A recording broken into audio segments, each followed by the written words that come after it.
leaving the old life behind,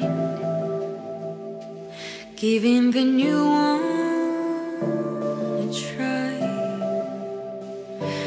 making the past as we go, trying a new way to grow.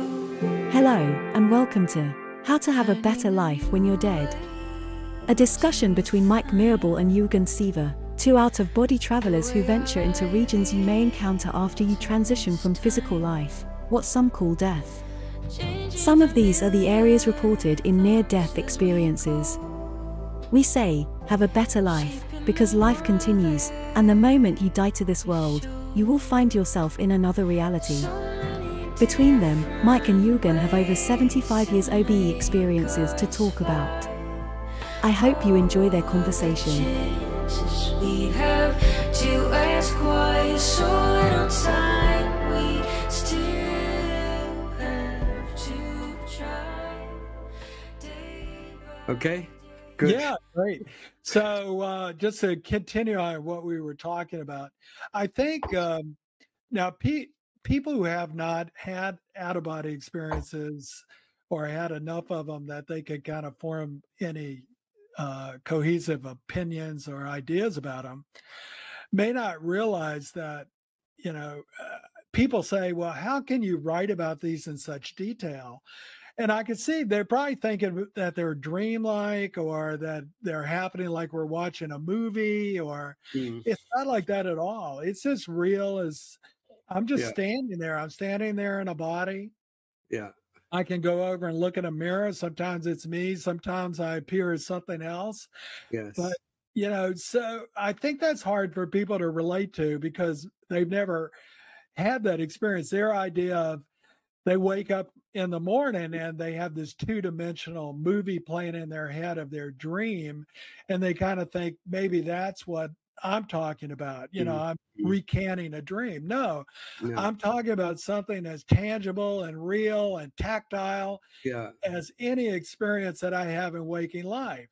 Yeah. And I think that's important for people to be able to grasp that, to be understand what this is and why we put the level of validity on it that we do. Yes, there's nothing vague about it. That's the thing to remember, because when I first came across people talking about past lives, they see it in terms of regression. They're having certain visions or imaginations. They're hypnotized, regressed into a past life, and then they start sort of almost like confabulating about what it might be like. And there's and then I had a experience of a past life myself, but there was nothing like that. I was actually physically in the past life, wearing the clothes of the past life. I could smell the air. I could connect to my family in that past life. I had all the thoughts of that past life.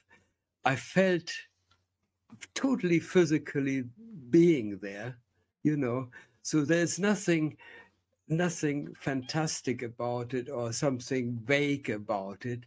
It's just really hard reality.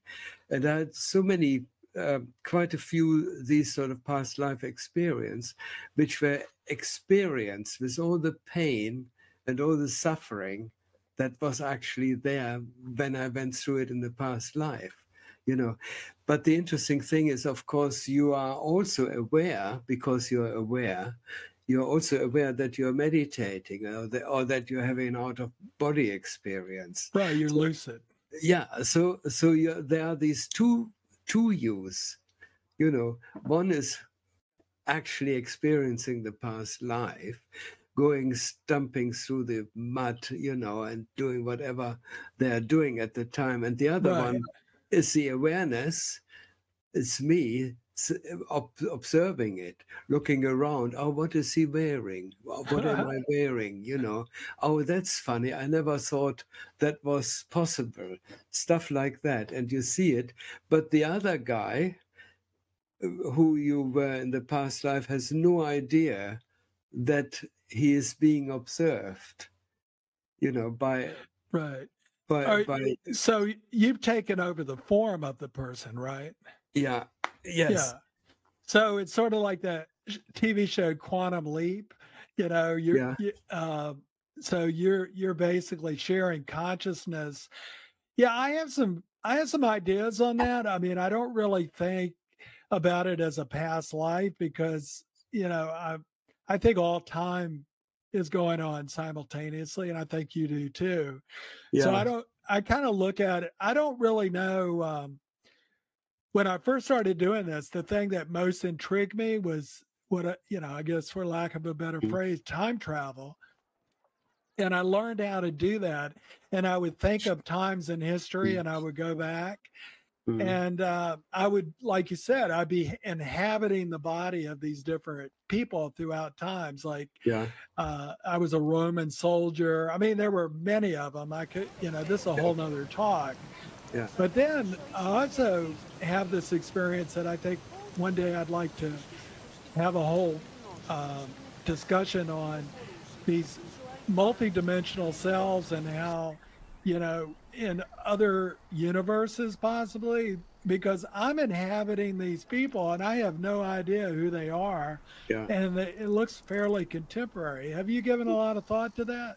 Yeah, honestly, Mike, I'm just working on my new book, and I've got some reports where I'm in two minds about it, whether they should actually be featuring it, because they seem so outrageous when you Right. look at it from our three-dimensional level, that I even wonder, how can I possibly put this into words, or how can I put can we wrap our three-dimensional mind around this, you know, this Right. concept? But it's totally experienced as a reality, you know. Oh, yeah. And the thing is, I mean, past lives is one thing. I call it past lives because the reason I experienced them was because whenever I experienced a past life, it had a link to my present life in some form or another.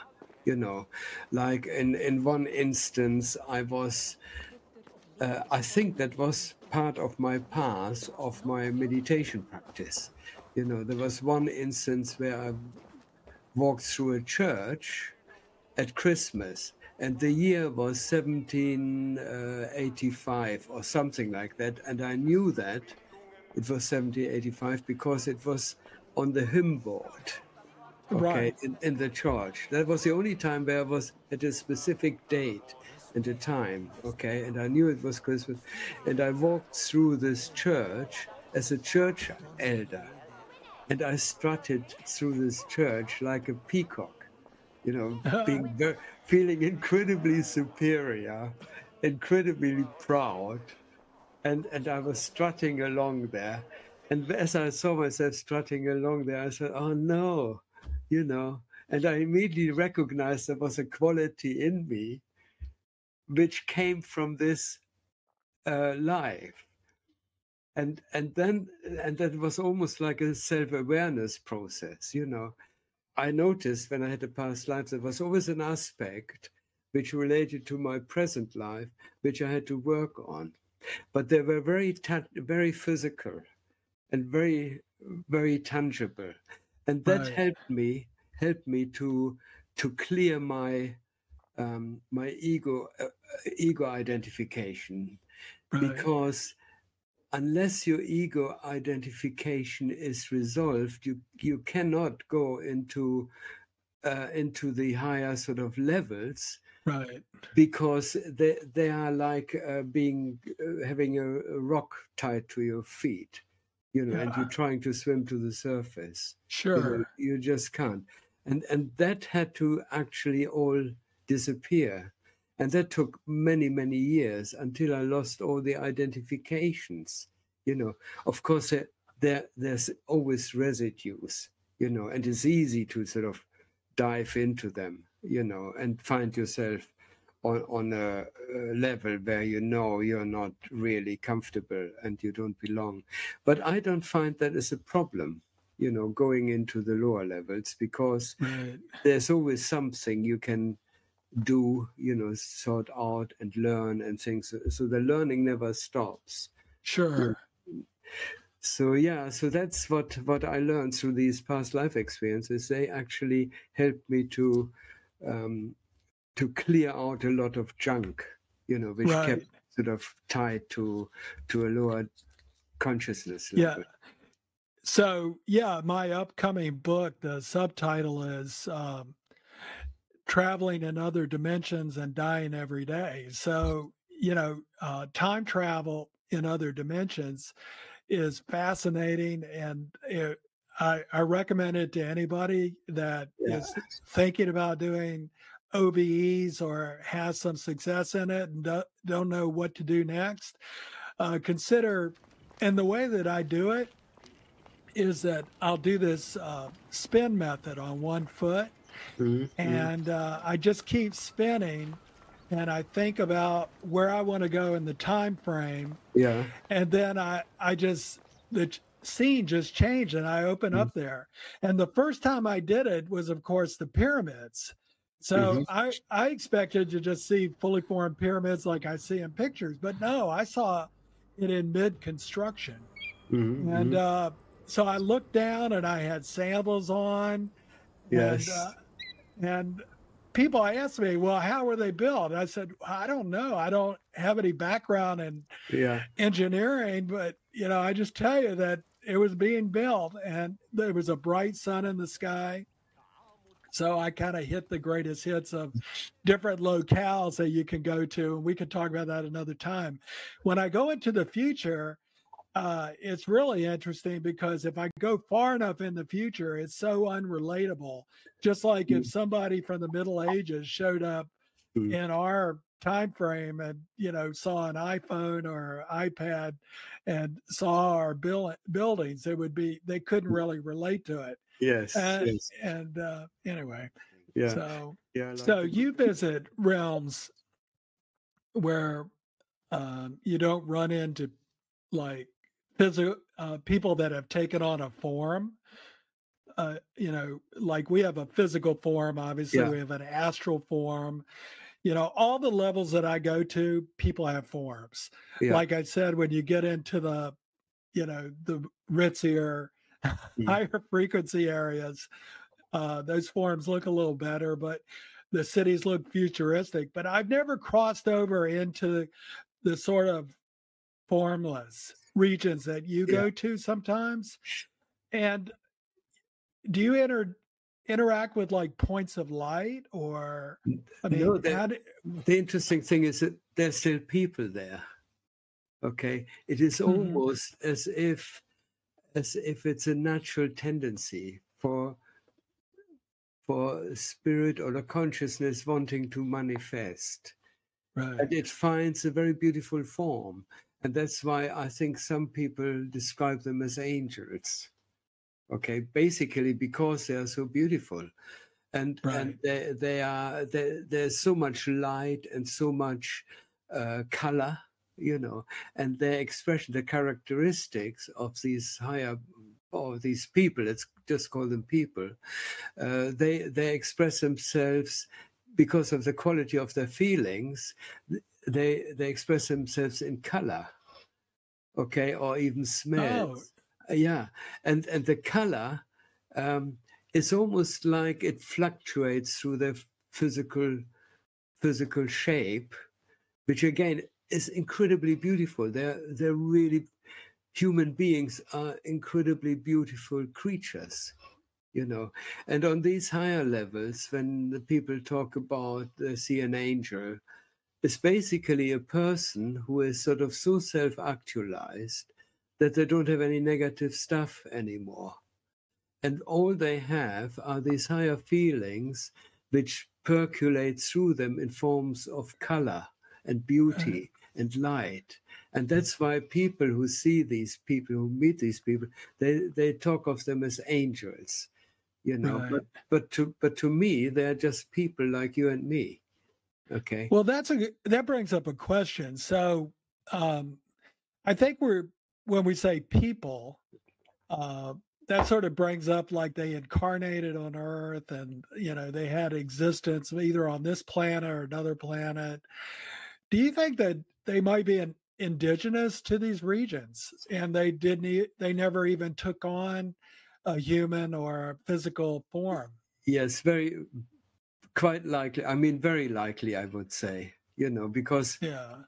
you don't necessarily need physical experience in order to actualize yourself. Physical experience is for certain purposes. Leaving the old life behind, giving the new one a try, making the past as we go, trying a new way to grow, finding a new